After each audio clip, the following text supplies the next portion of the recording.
अब अगर आ जाते हैं कि अगर हमें अलीबाबा पे ऑर्डर प्लेस करना है तो क्या उसका तरीकेकार होगा।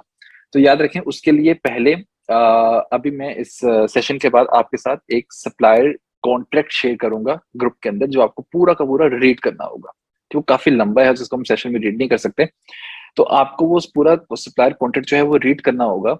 तो उसके उससे आपको उसमें वो तमाम वो टर्म्स लिखी होंगी कि किन टर्म्स के ऊपर हम ये बिजनेस करने जा रहे हैं, हमारी कंपनी का नाम क्या है, या हमारा एज एन इंडिविजुअल हमारा मेरा नाम क्या है, और जिस कंपनी से मैं बिजनेस करने जा रहा हूँ उसका नाम क्या है, उनकी तमाम डिटेल्स, आपकी प्रोडक्ट की तमाम specifications, packaging dimensions, colour, material, छोटे से छोटे डिटेल भी है तो वो भी आपको वहां मेंशन करनी है। और मैं आपको किसी प्रोडक्ट की सैंपल ही आपको प्रोवाइड करूंगा जिसके पहले से बना होगा, तो आपको एक अच्छा आइडिया हो जाएगा। फिर हमारी प्राइसिंग क्या होगी और प्रोडक्शन टाइम क्या होगा। ठीक है। अच्छा, प्रोडक्शन टाइम जब आपने सप्लायर डेटा शीट के अंदर अपडेट करना है ना, इवेल्युएट करने से पहले उनको तमाम 10-15 सप्लायर्स को, तो आपने उन सबसे प्रोडक्शन टाइम भी पूछना है कि आप इसको बनाने में प्रोडक्शन टाइम आपका क्या होगा। तो वो एवरेज होता है 15 to 20 डेज बड़े एमओक्यू के लिए, छोटे एमओक्यू के लिए मेरे ख्याल से हफ्ता 10 दिन होगा। तो आप ये भी वहां मेंशन करते जाएंगे तो हो सकता है आपको कोई सप्लायर मिले जो बोले कि जी मैं तो ये बहुत सस्ता बना सकता हूँ, $1.1 के अंदर बना सकता हूँ, लेकिन मेरा प्रोडक्शन टाइम जो है वो 40 to 50 डेज है।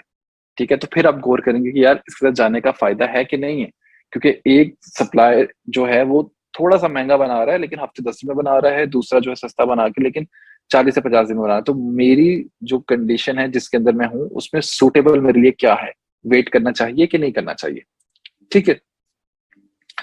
तो आपने प्रोडक्शन टाइम वहां मेंशन करना है तो वो भी आपने इवेलुएट करना है। सप्लायर कॉन्ट्रैक्ट के अंदर जब आप सप्लायर से ये लॉक करेंगे सब चीजें, तो वो तमाम डिटेल्स मेंशन्ड होंगी उसके अंदर। आपने खुद उसको एडिट किया होगा और फिर आपने सप्लायर के साथ शेयर किया होगा। उसमें ये भी लिखा होगा कि किन बेसिस के ऊपर हमारा जो एक कॉन्ट्रैक्ट है ये टर्मिनेट हो जाएगा, ये खत्म हो जाएगा। ठीक है। तो वो भी लिखी होंगी। और जो आपको मैंने पेमेंट टर्म्स जो मैंने अभी आपको दिखाई हैं यहाँ पे, कि जो अलीबाबा पे फ्रिक्वेंटली यूज होती हैं सबसे ज्यादा, वो 30% आपने एडवांस देना होता है प्रोडक्शन से पहले, और बाकी जो 70% बैलेंस है जब आपकी इन्वेंटरी रेडी हो गई तो उसके बाद आपने शिपमेंट से पहले उनको पे करना होता है, तो वो आपको स्टॉक जो है पिकअप करने देते हैं। ठीक है। फिर उसके अंदर मास्टर कार्टन के लेबल्स, आप सॉरी मास्टर कार्टन के डायमेंशंस, वो तमाम डिटेल्स जो है उसके अंदर लिखी होंगी। और फिर एक बार वो आपने पूरा बना लिया अपनी डिटेल्स के मुताबिक, अपनी प्रोडक्ट की डिटेल्स के मुताबिक, तो अब आपको वो खुद से साइन भी करना होगा वो पीडीएफ, और आपको सप्लायर से शेयर करना है। सप्लायर आपका एग्री कर जाएगा तो आपने उनको बोलना है कि इसको साइन करें और इसको स्टैम्प भी करें, अपनी कंपनी की स्टैम्प जो है वो इस पूरे पीडीएफ के ऊपर जो है वो प्रिंट आउट करके लगाएं, और फिर स्कैन करके हमें दोबारा पीडीएफ भेजें।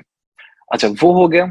फिर आप सप्लायर को बोलेंगे ठीक है जी हम ऑर्डर प्लेस करने के लिए रेडी हैं। ठीक है। तो सप्लायर आपको जो है एक अलीबाबा की लिंक बना के भेज देगा। अब चूंकि मैंने यहाँ पे साइन इन नहीं किया हुआ तो ये जो ऑर्डर्स हैं, तो यहाँ पे आपके पास जो है वो आ रहा होगा कि आपके पास जो इतने ऑर्डर, आपका ये वाला ऑर्डर जो है वो पेंडिंग है, अनपेड है, तो आप इसको खोलें। वो ऑर्डर आप खोलेंगे तो उसके अंदर आपके सप्लायर ने, अच्छा वो कहलाता है ट्रेड अश्योरेंस। ठीक है। अलीबाबा ट्रेड अश्योरेंस अगर मैं करता हूं,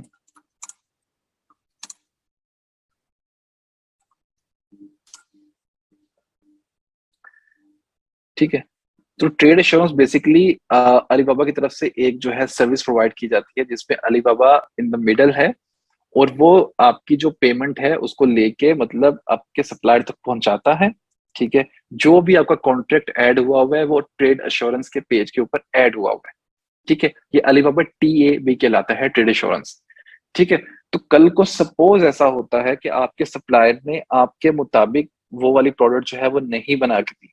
ठीक है। या जो टाइमलाइन कही थी कि 10 दिन के अंदर बन जाएगा, और कॉन्ट्रैक्ट में लिखा है कि अगर 10 दिन के ऊपर 2 दिन और हो गए, 12 दिन हो गए और अभी तक आपकी प्रोडक्ट रेडी नहीं हुई, तो आप अलीबाबा ट्रेड अश्योरेंस के ऊपर केस ओपन करके आप डिस्प्यूट ओपन कर सकते हैं कि जी हमें हमारा 30% जो पैसे हैं वो भी वापसी चाहिए। ठीक है। तो अलीबाबा उसके अंदर आपकी जो है हेल्प करता है। तो ट्रेड इंश्योरेंस ये कहलाता है, आपने जितने भी अपने ऑर्डर प्लेस करने हैं अपने पीएल के, आपने ट्रेड इंश्योरेंस के थ्रू ही करवाने हैं। तो बेसिकली आपकी ये पैसों की थोड़ी प्रोटेक्शन करता है। ठीक है। ट्रांजेक्शन्स की प्रोटेक्शन करता है। तो ये जो है आपका कॉन्ट्रैक्ट जो है ट्रेड इंश्योरेंस के ऊपर अटैच्ड होगा जब वो आपको सप्लायर भेजेगा आपने वो तमाम रिव्यू कर लेना है कि हमारा कॉन्ट्रैक्ट ऐड है, डिटेल्स ऐड हैं कि पर यूनिट हमें इतना कॉस्ट मिल रहा है, और आपने उसका 30% जो है अपने बैंक से, क्रेडिट कार्ड से जो है आप उसका 30% जो है वो पे कर सकते हैं। अच्छा जी, मैं आज क्वेश्चन एंड आंसर ज्यादा लूंगा, क्योंकि मैं चाहता हूँ कि आप लोगों की जो है ना क्लैरिटी ज्यादा हो जाए, वो सवाल जवाब पूछने से ज्यादा आएगी। ठीक है। अच्छा, उससे पहले मैं आपको थोड़ी सी ना टिप्स दे देता हूँ। ठीक है, कि आप सप्लायर से निगोशिएट करें, चाहे आपको शर्म आ रही है चाहे कुछ भी है, लेकिन आपने निगोशिएट करना ही करना है। कि हमें, अगर सपोज कि आपको चाहिए, आपको आइडिया है कि यार ये प्रोडक्ट 10 रियाल में आ सकती है, सप्लायर आपको 15 या 16 रियाल उसकी मैन्युफैक्चरिंग जो है आपके साथ शेयर कर रहा है। ठीक है, तो क्या कहते हैं, आपने फिर भी 10 रियाल पे अड़े रहना है, आप 11 रियाल पे आए, 12 रियाल पे आए। इसमें हो सकता है कि आपको कुछ सप्लायर्स ब्लॉक कर दें। ठीक है, कुछ आपको रिप्लाई करना छोड़ दें। ठीक है, तो इससे आपको चलो एक आइडिया तो हो जाएगा कि जो प्राइस मैं लेना चाह रहा हूँ वो मार्केट में बिल्कुल भी नहीं कोई देता। ठीक है, तो अगर आपको फिर अब 10 रियाल तो आपको मूव करना है, तो आप 12 रियाल पे मूव कर सकते हैं कि हम 12 का अगर मिल जाए। तो जितना ज्यादा निगोशिएट करेंगे सप्लायर कहीं ना कहीं मान जाएगा आपसे। ठीक है, प्राइस के ऊपर। अच्छा, दूसरी चीज ये, सॉरी मैं कुछ चीजें आपको बताना भूल गया, जो कि दूसरी टर्म्स होती हैं। एक मिनट रुकिए। मैं ये वहीं से कंटिन्यू करना था लेकिन मैं थोड़ा स्किप कर गया। जैसे EXW आपके पास टर्म आ गई, ये होती है बेसिकली मैन्युफैक्चरिंग की टर्म। तो दूसरी टर्म जो कहलाती है, जो सप्लाई के साथ आपने यूज करनी है, वो कहलाती है FOB। ठीक है, FOB का मतलब होता है फ्री ऑन बोर्ड। तो ये वो टर्म कहलाती है कि अगर आप सप्लायर से पूछते हैं, कि मैं यहाँ पे जाता हूँ जहां हम लोग सप्लायर से बात कर रहे थे, तो अगर मैं उनको बोलता हूं कि आप मुझे प्राइस दें FOB, या फिर आप मुझे XW प्राइस भी दें, एंड ऑल्सो FOB प्राइस भी। ठीक है, तो सप्लायर आपको प्राइस दे देगा जी कि एच यूनिट हमारा जो EXW है वो है $2, और जो FOB प्राइस है वो है हमारी 2.10। ठीक है, एक हल्का फुल्का उसके अंदर डिफरेंस होगा। अच्छा, FOB होता क्या है कि सप्लायर ने मैन्युफैक्चरिंग भी की, मैन्युफैक्चर करके सप्लायर ने अपने वेयरहाउस में गुड्स रखे हुए हैं, और अब सप्लायर की ही जिम्मेदारी है कि उसके सिटी के मुताबिक, उसके प्रोविंस के मुताबिक, जो उनको करीबी पोर्ट पड़ता है चाइना का। ठीक है, तो वो उस पोर्ट के ऊपर आपका अपना ट्रक भिजवाएंगे, और आपका जो स्टॉक है वो वहां तक भिजवाएंगे जहां तक आप कहेंगे कि पोर्ट के ऊपर किस वेयर हाउस एड्रेस के ऊपर आपने हमारा जो स्टॉक जो है पहुंचाना है। तो सप्लायर ट्रक का अरेंजमेंट जो है वो सब कुछ जो है खुद ही करेगा। ठीक है, तो FOB ये कहलाता है। मैं, अगर मेरी आप बात करते हैं, तो मैं यूजुअली जो डील करता हूँ मैं एक्स के अंदर ही डील करता हूँ। क्यों? क्योंकि मुझे पता है कि अगर सप्लायर अपना ट्रक नहीं भिजवा रहा, या सप्लाई सपोज मुझे महंगा ऑफर करेगा FOB, तो मैं जो अपना फ्रेट फॉरवर्डर होगा, जिसका काम इसके बाद आएगा अभी, उसको बोलूंगा कि आप अपने पोर्ट के ऊपर जो वेयर हाउस है वहीं से ट्रक भिजवाओ फला फला फैक्ट्री के अंदर, और मेरा स्टॉक जो है वो पिकअप करके ले आओ। हो सकता है कि वो मुझे सस्ता पड़ जाए। ठीक है, हो सकता है कि वो मुझे $100 का पड़ जाए, लेकिन अगर मैं 2.10 से कैलकुलेट करूं कि मुझे 0.10 एक्स्ट्रा पे करना पड़ रहा है ऑन ईच यूनिट, तो ये मुझे $200 या $300 एक्स्ट्रा पड़ेगा। ठीक है। अच्छा, FOB टर्म भी होगी। अब बात यह है कि आपने अपना स्टॉक जो है वो भिजवाना कैसे, एक्सपोर्ट कैसे करना है चाइना से। ठीक है, तो फ्रेट फॉरवर्डर होते हैं, आपको अलीबाबा के ऊपर भी मिल जाएंगे। ठीक है, और आपको लिंक्स के थ्रू पाकिस्तानी फ्रेट फॉरवर्डर जो हैं वो भी मिल जाएंगे आपको, जो चाइना बेस्ड हैं और जो तमाम भी सर्विसेज प्रोवाइड करते हैं अपनी कंपनी के थ्रू। तो फ्रेट फॉरवर्डर का काम क्या होता है कि उसके अंदर दो टर्म्स आती हैं, मैं आपको बता देता हूँ कि एक कहलाती है DDU, और एक कहलाती है DDP। अच्छा, DDU बेसिकली होता है डिलीवर ड्यूटी अनपेड।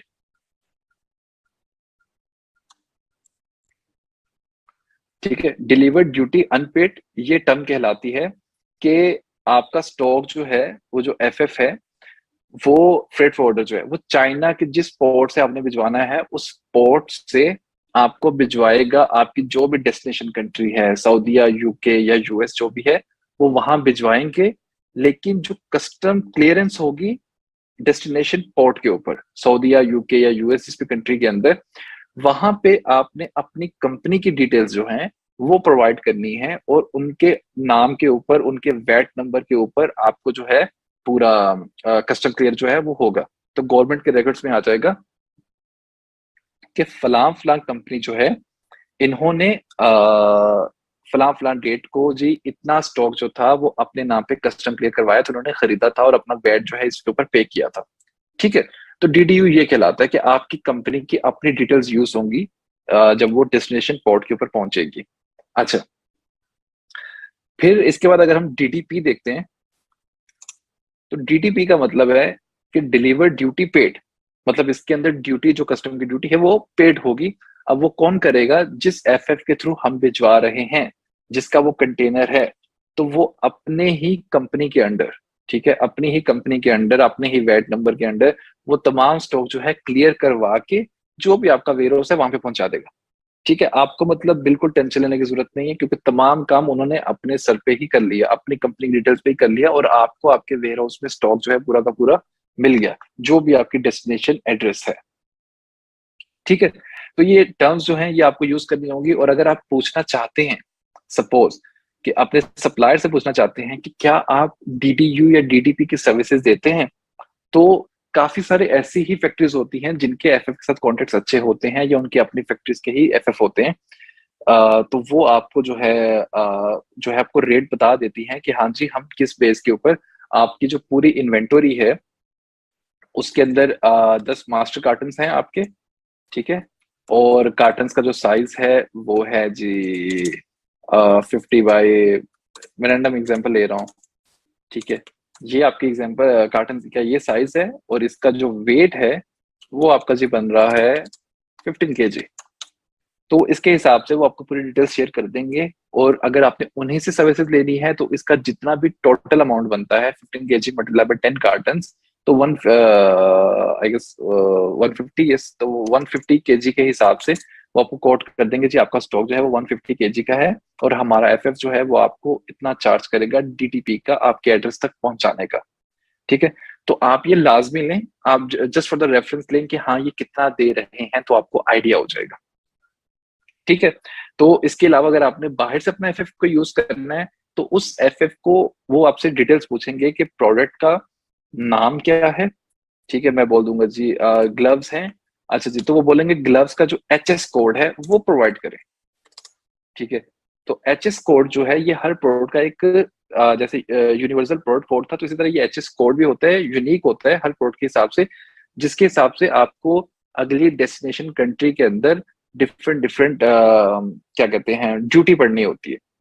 ठीक है, तो जैसे यूके के अंदर आपको 5% ड्यूटी अगर पे करनी होती है 70 to 80% जो एचएस कोड्स के ऊपर, तो बाकियों के ऊपर डिफरेंट होती है। तो सब एफएफ को ये चेक करना होता है कि ये जो एचएस कोड हमें प्रोवाइड कर रहे हैं, एचएस कोड बेसिकली होता है कोई भी लंबा सा जो नंबर होता है, तो अगर वो चेक करेंगे कि हाँ जी इसकी ड्यूटी कितनी पड़ेगी, ओके, तो उसके हिसाब से आपको कोट करेंगे आपके कार्टन, आपके वेट और एक्सेट्रा एक्सेट्रा। और वो आपके साथ टाइमलाइन भी शेयर कर देंगे कि जी कब ये हमारा जो है यहाँ से शिप होगा, by ocean, by sea, sorry by ocean, by air, तो या बाय ट्रेन।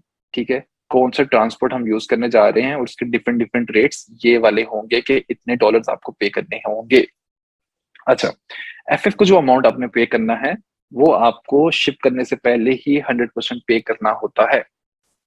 ठीक है, तो 30% आपने ऑर्डर प्लेस जब करते हुए आपने एडवांस पे कर दिया, आपकी इन्वेंटरी रेडी हो गई, और फिर आपने इंस्पेक्शन, सॉरी इंस्पेक्शन का जो पूरा था वो था सप्लायर कॉन्ट्रैक्ट के अंदर, तो वो मैं आपके साथ शेयर करता हूँ। ठीक है जी, अब आपकी पूरी की पूरी इन्वेंटरी रेडी हो गई, तो अब आपने देखना ये है कि क्या हमारे मुताबिक जो हमारी रिक्वायरमेंट थी उसी के मुताबिक हमारी इन्वेंटरी बनी है।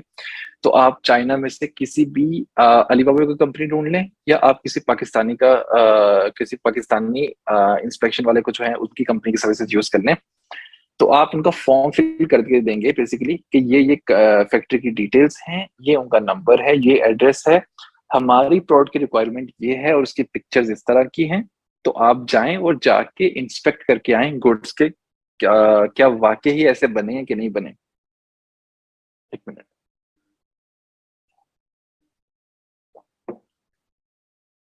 अच्छा जी, तो वो जाएंगे, आप उनको उनकी फीस पे करेंगे, यूजुअली होती है लेस देन $200 होती है। ठीक है, तो वो वहां पे जाएंगे और जाके उस फैक्ट्री के अंदर तमाम अच्छे तरीके से पूरा स्टॉक जो है वो पैक हुआ होगा, उसको चेक करेंगे, खोल खोल के भी देखेंगे, स्मेल करके भी देखेंगे, जो भी उसका यूज है वो भी यूज करके देखेंगे। तो फिर आपको वो एक पूरी रिपोर्ट बना के देंगे, पीडीएफ, और आपके साथ शेयर करेंगे कि जी हाँ, ये प्रोडक्ट जो है जो आपने डिटेल्स बताई थी उनके मुताबिक ये चीजें मैच हो रही हैं, ये चीजें मैच नहीं हो रही, या इतनी प्रोडक्ट्स के ऊपर हमें स्क्रैचेस मिले हैं, या हमें वो फटी हुई मिली हैं, या उनका मटेरियल हमें खराब मिला है, या वो अच्छे से पैक नहीं हुई हुई थी। तो इतनी जो तमाम डिटेल्स हैं वो इंस्पेक्शन की, वो आपके साथ उस पीडीएफ की रिपोर्ट के अंदर शेयर कर देंगे। ठीक है।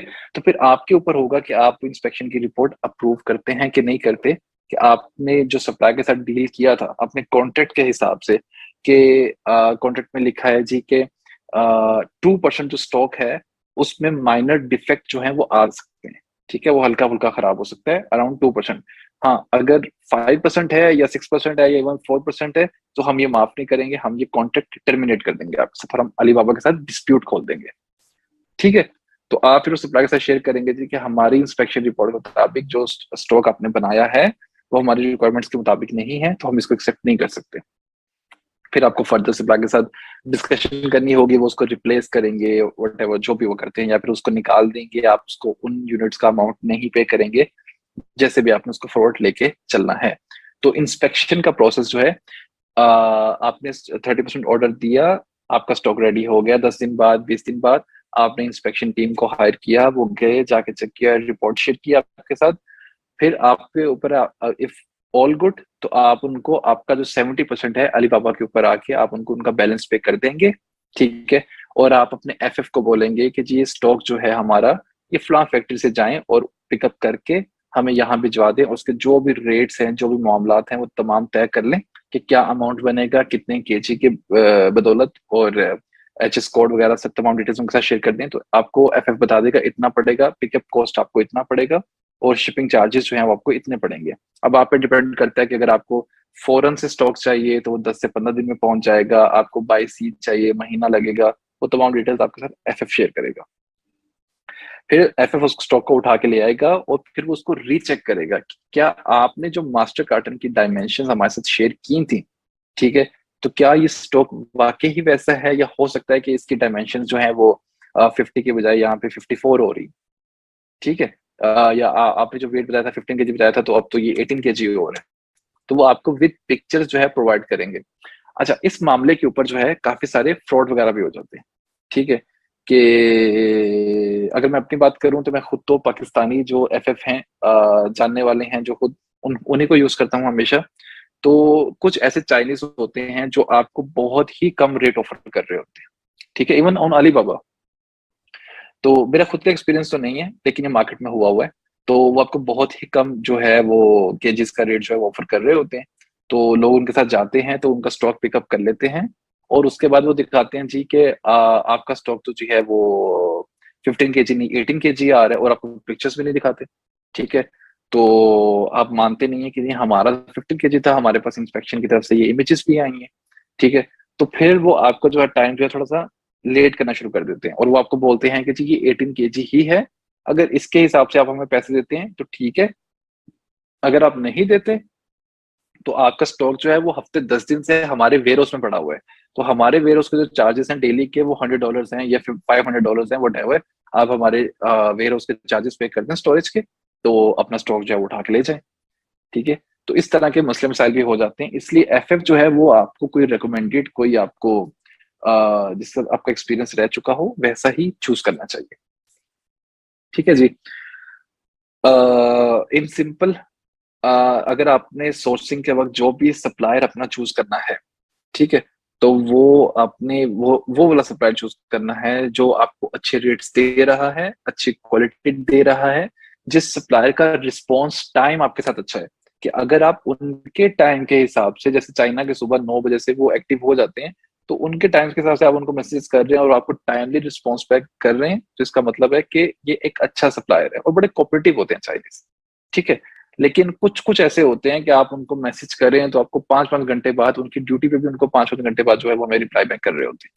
ठीक है। तो ये कुछ कुछ ऐसे जो है निकल आते हैं।